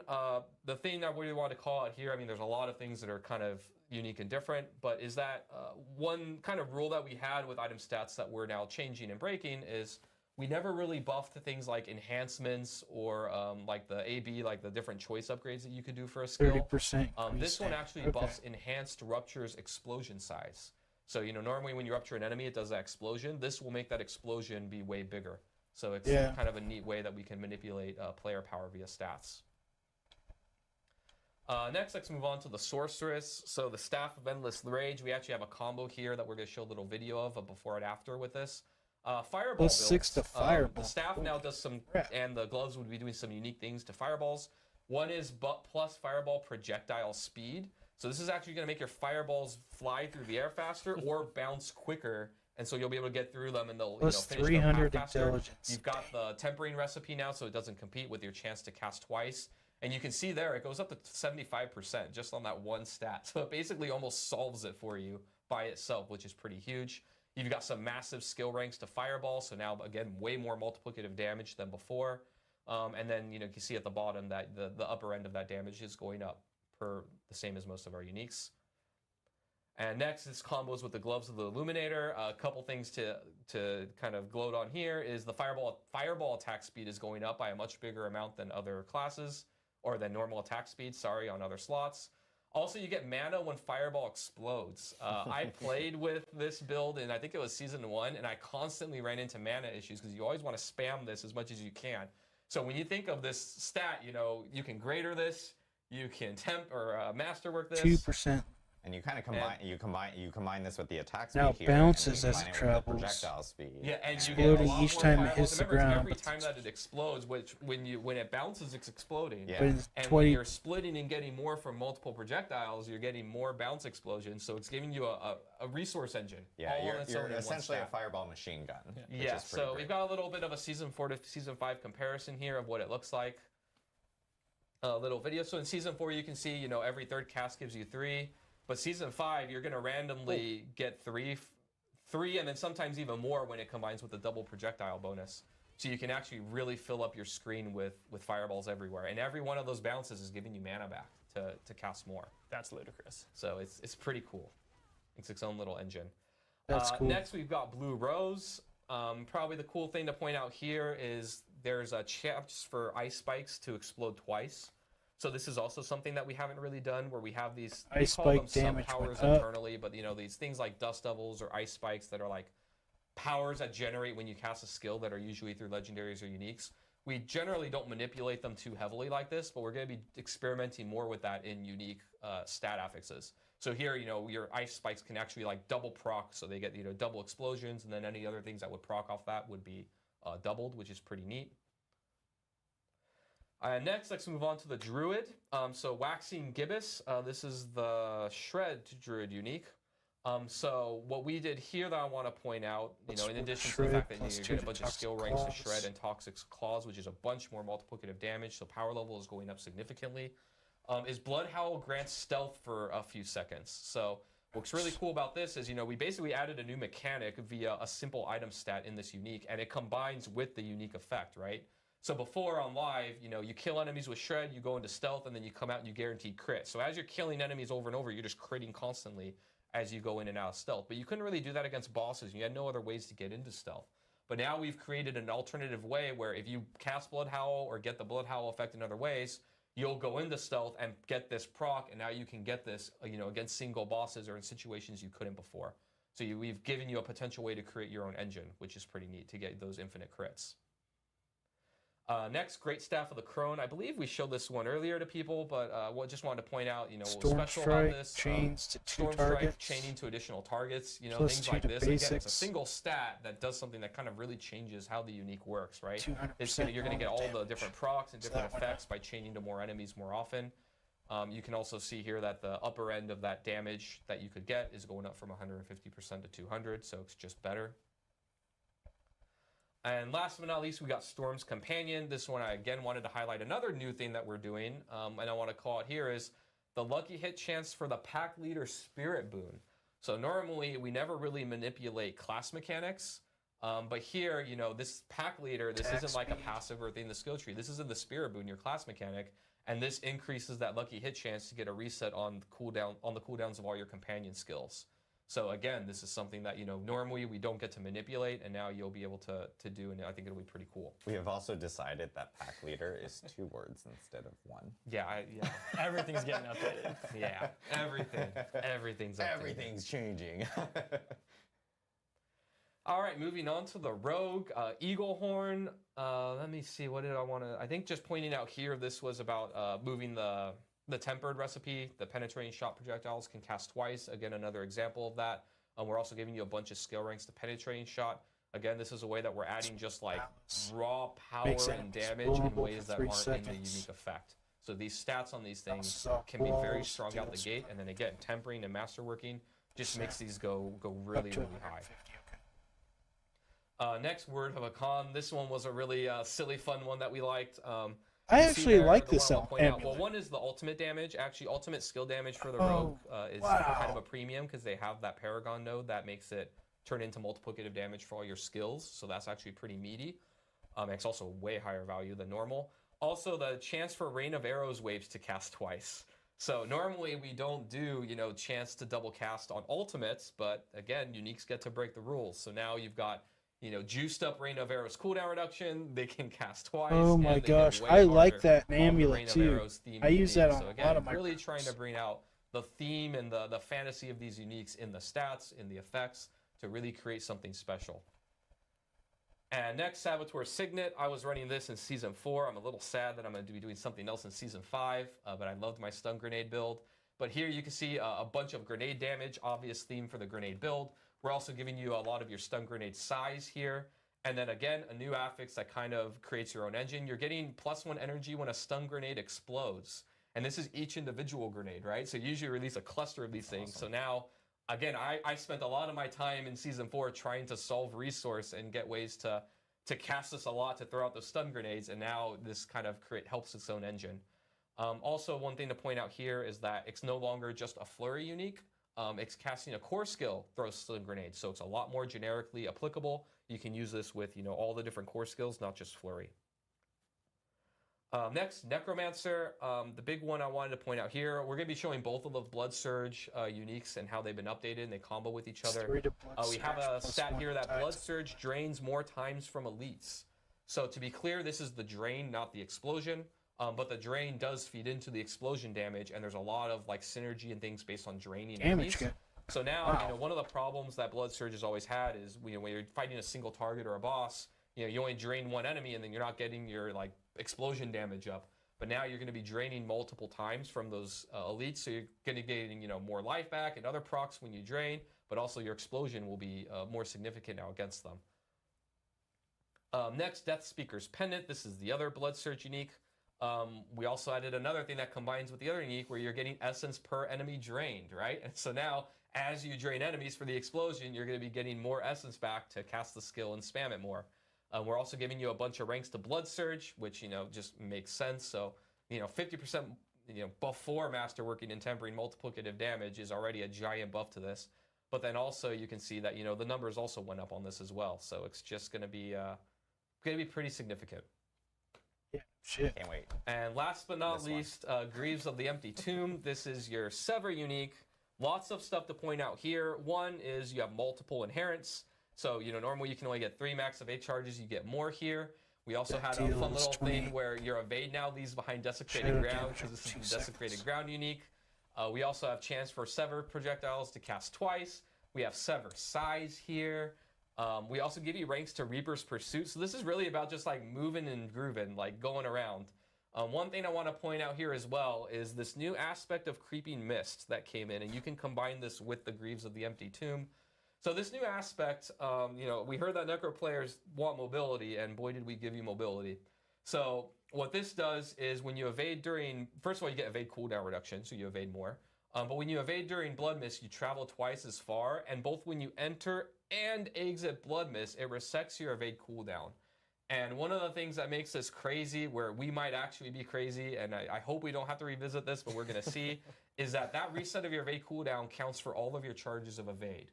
So what this means is, and we have a video, is that you can evade 5 times, then evade in Blood Mist, and then evade 5 more times. So see here, then you're evading in Blood Mist, and you're leaving behind that desecrated ground everywhere. Just and skating just around, you know? Yep. It's like an ice skating rink. So every time you cast Blood Mist, you're going to be getting 10 evades. It's silly and hilarious. That is crazy. We're playing it in the game, and I hope we don't regret it. Always, Necros are going to be zooming. Yeah, they're going to be zooming with this. So Wow. yeah, That's so something kind of our Russ preview of bitches our about all uniques the and time. Kind of what's coming into the game. Again, we're pretty excited about it. I think it's going to be pretty cool. Yeah. But yeah. Professor Adam Jackson, take a bow. That is that is incredible. And again, that's not even everything. There's a lot of stuff there's a coming lot- to other there's a uniques lot. that Yeah. are at that level. patch so. notes after the stream. We will be showing a comparison of every single Yeah. unique and their changes from season 4 to season 5. So you can go in there and check out all those changes. But Yeah. that was a great overview of all those changes. That is really exciting. This brings us to our Q&A portion of the show. Let's all shift our legs at the same time. Yeah. So we've been following along in Twitch chat, and we've picked out a bunch of questions, and we're going to kick it off, tossing it over to Mr. Dan Tangway. How do reward choices work in multiplayer parties for Infernal Hordes? Does the leader choose the reward for everyone, or can each player choose? All right, so yeah, let's talk about this. In the Infernal Hordes, when you're collecting Burning Ether, each individual collects their own Burning Ether. And we did this for the very reason that you're asking questions about. We wanted players to be able to go in and choose the rewards that they want to choose, not necessarily what somebody else gets to first or what the party leader wants. So every individual party member will have their own choice of rewards. Awesome. Thanks for letting us know. Marcus, you got to read the names. Oh my goodness! Oh my did I not say Eldrick? Oh my Eldrick. God. I won't forget you. Thank you, the Adam. names. Eldrick. Thank you for that question. On the Of course, Infernal you're going to Hordes. be a stickler for that. Yeah, no, it's a great. Exactly. It's a great I'm thing to like, call out because our the ladder behind Does the you. Aether carry because our next question with is you? from Dartless. Or actually, I think we have a question here on the lower third, which is this one. We've gotten a lot of these questions, so I do want to actually address this one. This is Like the- when are we going to hear more about Vessel of Hatred? Because we just had the Spiritborn reveal. Like the, we showed off the Spiritborn. I will note Helltide that Hearts? we also are going to be at Gamescom. There's actually some Gamescom news that came out this morning. The Spiritborn will be playable at Gamescom. So if you go to the Xbox booth, you'll be able to play it there. So if you're attending that show, it'll be really awesome. There's actually going to be more news coming out at that time. So of course, tune in. And I will say, the you guys unspent. have only heard a very small No, there's Yes. a lot. Yeah, like, it's gonna be a lot. fraction The of tip what's of the coming jungle. of Vessel of Hatred. So we're really excited for Gamescom. So you guys will hear more then. So stay tuned. Yeah, grab your tickets to come to Gamescom because we'll be there. That'll be super. Yes, exciting. exactly. Go to Germany. Go to Germany. Come to Cologne. Cologne. Come to Cologne. There was some people confused in chat. This is a question from Dartless, who was saying, "We can temper uniques now." Did I mishear that? Maybe that was a mistake being said. So Adam, if you want to Yeah, speak 100% to clear. that. Cannot temper uniques. We want them to be different in that they do not engage with that system, at least for now. But no, you're going to be what I wanted to say or be clarifying on is that you can get tempering affixes on uniques. Like they'll just drop with those affixes or whatever, but you can't like go to the blacksmith and manipulate them in that way. You can't temper them. Gotcha. Cool. Thanks for clarifying that. Truly unique. Adam. Yeah. It's Doffy has a question for Dan Tangway. Are there any plans to continue iterating on the Infernal Hordes in the future since it's a permanent addition? Are there going to be more boons and banes coming? Yeah, that's a great question. And yeah, just to reiterate what you had pointed out there, this is an Eternal Realm feature that's going to appear in the game forevermore. And so this is just the first version of it. I mean, you think back to what Helltide was in the base game, and how we've iterated on that over time to get it to where it is. We're going to continue investing similar levels of effort into the Infernal Hordes too. And so Boons and Banes is something we heard a lot about feedback during the PTR. And so we absolutely want to make more improvements to the Boons and Banes. And so stay tuned. That's not going to hit in season 5, but we'll figure out where we can get it in future seasons. Awesome. Great to hear that we're going to continue tinkering on that feature in the seasons to come. I've got a really interesting question from Mano_imp with regards to those Mano_imp. We know Mano_imp. With regards to the damage increase per class resource. Sure. They're asking, is the Spiritborn getting 1% damage at 7 points if it's their main stat, just because they have a lower amount of weapons? Yeah, TBD. TBD. I don't want to go into math on Spiritborn yet, but they'll be getting similar treatment to all the other stuff. All of this is kind of evergreen, so. Awesome. Yeah. Awesome. Luke Wee. When will we see the overhaul of the Paragon system? Would you consider removing the Paragon limit? There are going to be changes to Paragon, but we aren't talking about those changes yet. Awesome. Yeah. Awesome. TBD. TBD. Stay tuned. Love this name. Chicken Wing 929. Love it. Can the reputation rewards for Season of the Infernal Hordes be earned on only one character or all your seasonal characters? I believe it's all characters, similar to like what we had for season 4. So you can actually go back in and just play like, hey, go through the reputation board and then get another Resplendent Spark. That's really the question. Let's be honest. Really, that's truly the question. Yes, you can get. Pretty sure it's character yeah, specific, so you can. Yeah. Nice. Systematic 5K, Adam Jackson. Will our existing uniques be updated with these new unique changes? Yeah, we get this every round that we update them. It's the same rules as always, which is the unique power. When we update that, is your existing uniques will get that, right? So when we increase your damage range or whatever, that's going to get. But the stats, those are going to be legacy on any items that exist. So you're going to have to refarm your unique to get the new stats that are on them. Awesome. And that's kind of the way that they're going to work going forward, unless we say otherwise. Yeah, it's just how things work under the hood for when we do changes on them. So. Yeah. Nice. Pudge_BP. Are there any plans for clan rework / improvements? I know there are some changes coming for some social features. We're just not ready to talk about them now, but you guys will hear about them soon. Awesome. This one's kind of a design philosophy question for Adam Jackson. Sure. Evans423 wants to know, how future-proof is this system of static uniques when adding new / better tempering effects and new content? How future-proof are static uniques when adding new tempers? Let me think. Semi, right? Because like I think it is something where if we add like new tempers or new affixes or whatever, we will probably need to go back and update uniques that we wanted to apply to and make it work again. Our hope is that these uniques are going to be pretty like future-proof in that they're going to be very meaty in the amount of power that they give you. They're also extremely thematic, but I think we do reserve the right. Like if we find a new idea for existing passive or existing tempering that is introduced to the game and we want to put it on, we can do that. I will say also one thing that we want to do more is like just come up with really crazy new ones that aren't even really tempering recipes, but just like crazy effects, right? Like Blood Howl grants stealth, or you drain more with your blood surge, stuff like that. So I would expect we'll probably be updating them as we go forward. Not probably as dramatically as this all at once, but I foresee this probably likely, yeah. Nice, yeah. Always tinkering, always updating. Yeah. Speaking of which, about tempering, one thing that we forgot to mention, and I know we mentioned it at the PTR stream last time. I'm sorry, my earpiece just keeps falling off. So it looks like I'm like scratching my ear, but I'm not. The greater I know there was a lot of like feedback after season 4 regarding tempering and potentially bricking items. And one update that we talked about during the PTR stream, and I want to mention, it wasn't in PTR, but is in season 5 specifically, is greater affixes will actually get additional temper rerolls on them based on the greater affix quality of what they are. So for like greater affix 1-star ones, you'll end up getting 1 additional temporary reroll, and then it grows by how many stars that there are. So that is going in season 5. So and we mentioned it last stream. I just wanted to reiterate it because I actually forgot. We should have mentioned it again. So. Yeah, great to mention that, Adam. That's awesome. We've got a easy one here from Z Weapons. What is a mythic unique? There was a purple item during the stream? Yeah, you can tune into our last stream for it. But yeah, basically what was Uber Uniques is what people call them.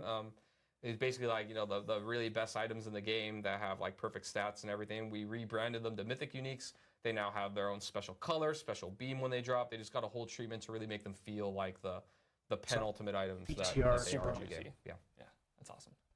Sophie0257, are they going to make it so that we can pre-download the update, or will it be available only on the 6th? That's a great question. That's a good Based off feedback from Season 4's launch, the patch will be available to download roughly an hour before Season of the Infernal Hordes launches. So that season goes live at 10 a.m. and roughly an hour before you'll be able to pre-download the patch to get into the game and get ready for the season. Yeah, I know a lot of people are probably going like, why not multiple days and things like that. We're getting there. We're trying. But no, we got a lot of feedback about how things started immediately on you could download and actually start the season. And of course, we want to make sure that people can be as prepared as possible. So 1 hour before the actual season starts, you should be able to actually download and get that all prepared. So as soon as the season, the time for the season begin, which is roughly 10 a.m. Pacific on the day of, you can just jump in without needing to download. So yeah, That's good. Skull MTV, hey, great job, thanks. Any plans to rework masterworking in brackets higher cost, but you can choose upgrades and tempering to make these systems have less RNG? Nothing to announce at this time. We definitely have heard the feedback. We are starting with the first step of one of the things that we know feels really bad for players. I got how do I say? The more greater affixes you have on an item, the higher stress and investment you have to make it work the way that you want. So we are relaxing that, make it a little bit easier.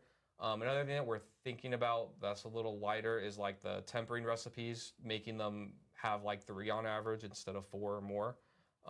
Something that we're talking about moving towards, but nothing of overhauling the system and doing a major change at this time that we have to announce. Cool. Thanks, Adam. Dan Tangway from Holy Smokes. Their name isn't for Holy Smokes. Their name is. Their name was Dan. I thought it was Dan Tangway asking a question, and I was like, wait, what? No. Their name is Frodo Bolson, but all the O's are zeros. All right. How does the Infernal Hordes work in groups? Do you need only one compass per group? So the Infernal Hordes, you only need 1 compass per group in order to be able to get in. Yeah. Sweet, just like Nightmare Dungeon sigils. Awesome. Yep. All right, Ravask. Any news on reworked Nightmare Dungeons? Nothing for announce, today. Yeah. Nothing to announce today. Yeah, nothing to announce today. Sweet. Green Zombie Studios. Can we expect cool new transmogs in Season 5 from salvaging items? I am not sure. I know, some people are really Season into 5 cosmetics, so has a lot of new legendary aspects and uniques. There's 50 new legendary aspects and uniques being added into Season 5. So there's a lot of more the back end type of stuff that affects a lot more so on the gameplay, but I'm not exactly sure if there's a ton coming in. Yeah. So we can actually. There are a couple of new uniques in Hell that you can earn that will have all new looks to them that you can salvage and then use in the cosmetic. Yep. Bam. There you go. Dan, the savior from Albany. There you go. Frodo Bolson. Hot pancakes. Are there still plans for rare and magic items? I guess in terms of a rework or changing their functionality in any way. Yeah, I'd say nothing to announce today for that. Yeah. Cool. Nice. All right. Checking through Mac and D's. Can we expect skill trees or support gems to change the way skills work? Can we expect skill trees or support gems to change the way the skill works? I mean, we're not doing any skill tree overhaul right now in Season 5. I do think we have talked a bit on the team about having a desire of the upgrades for skills being more impactful and really impactful. nothing to announce today, but it is something that is on our radar and I think is cool. I think one example that we talk about a lot on the team is like the kick upgrade for the Barbarian, where normally, you know, when we were originally designing kick, it was this idea that you have this like skill where you hit an enemy and you care about the geometry of the place around you and you want to hit them into the wall and then they get knocked down, take a bunch of damage and all this stuff. That part hasn't really played out, I think, as well because the pace of our game is so fast. But one of the upgrades for kick, especially I remember in the early beta, like way before, maybe it was alpha even, kick, you know, it converts kick from this cooldown based geometry skill into just a powerhouse where it just spends all your resource and does a buttload of damage to an enemy. And it was like one-shotting world bosses and stuff back then. Like it was hilarious. I think I remember that. But the skill still has that upgrade. But I reference that upgrade a lot because I think it's really cool when you can convert a skill to like used to be cooldown and now isn't, or used to be about this utility and now it's just damage, or vice versa, where it like really changes what a skill does. We think it's really cool. It definitely would be a lot of work to like do that to every skill, but I think it's something that's worth talking about and pursuing. So it is on our radar of something to do, but nothing to announce today for it. Awesome. Yeah. That's really cool. Thanks, Adam. Yeah. And that brings us to the end of our Q&A. So I want to give a huge thank you to Adam and Dan for answering all those questions. Adam squared. Adam squared, back in And action. Dan. Hey, just like the PTR stream. You guys are back. There you go. Screw those Joes. Got them. Yeah. He didn't eliminate. No, I'm just kidding. And that brings us to the end of our Season the Infernal Hordes developer update stream. Just a few notes before we close out the stream. Just want to take a moment to thank everyone for tuning into our Spiritborn showcase a few weeks back. Yeah. It was really cool to show off that new class. It was such a huge moment for the team. So really want to thank you all for coming to check that out. And if you want to play the Spiritborn in person, as Adam mentioned earlier, we are going to be at Gamescom. So get your tickets, come to Gamescom in Cologne, Germany, and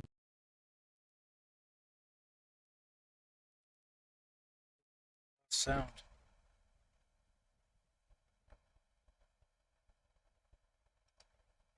Is that me? No, that's not me. just went up. There it goes. But speaking of the Spiritborn, you can pre-purchase Vessel of Hatred today and instantly. Can they hear audio? Oh, can everybody hear us? Twitch chat? Where did the sound they go? say Okay, we're good Yeah, now. We're good now. Okay, We're good. awesome. All right, thank you, chat, for keeping us up to date. Speaking of the Spiritborn, you can pre-purchase Vessel of Hatred today to get instant access to some items in game before the expansion goes live this October. For Season of the Infernal Hordes, this season goes live on August 6th at 10 a.m. The patch will be available for pre-download roughly an hour before, and 10 a.m. is in Pacific time, for anyone wondering. Patch will be available for pre-download about an hour before the season goes live, so you can get in and get ready for the season to start. East Coast.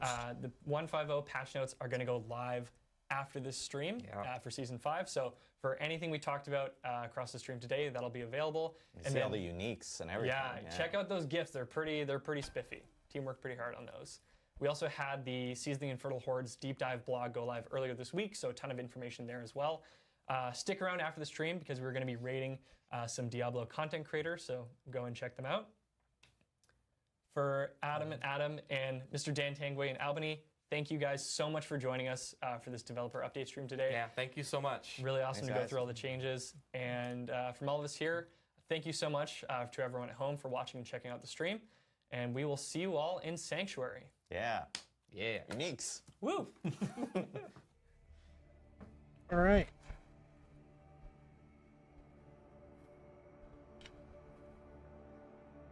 Yeah, stupid bots. Well, I'm glad that they actually listened to the feedback because that PTR was harsh. Grim and I were not looking forward to Season 5. But looking at stuff that they've done, I'm actually kind of excited for it now. Let's see if they've dropped their patch notes. Let's see. Blizzard.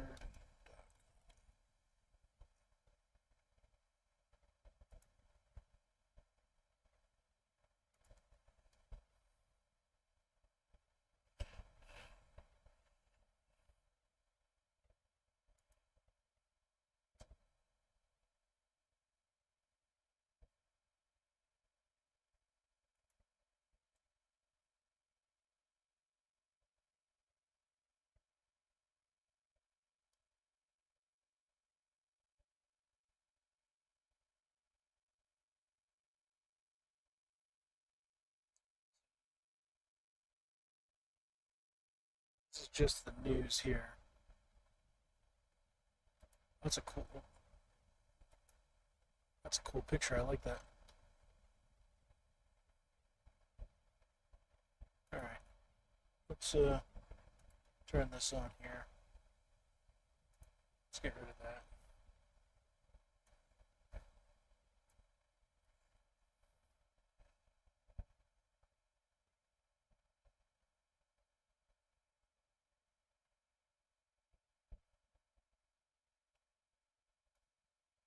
So this is just not the patch notes.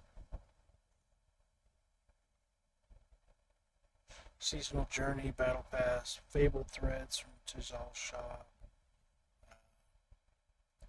Stay up to date with Diablo 4 news. Okay, so that's talking about the Twitch thing today.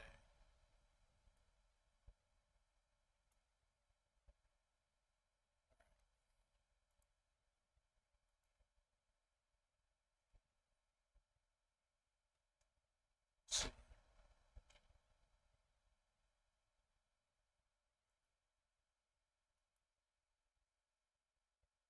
Yeah, so they haven't dropped the patch notes yet. That's alright. I'm going to take a break. As long as it's not storming like it has been for the last few days, I'll be back to stream a little later this afternoon. Paladin, thanks for stopping by and hanging out. Everyone else, take care. Enjoy the rest of your day. And like I said, as long as it's not storming and raining and my power's flickering, I'll be back. Back in a couple hours. Talk to you all.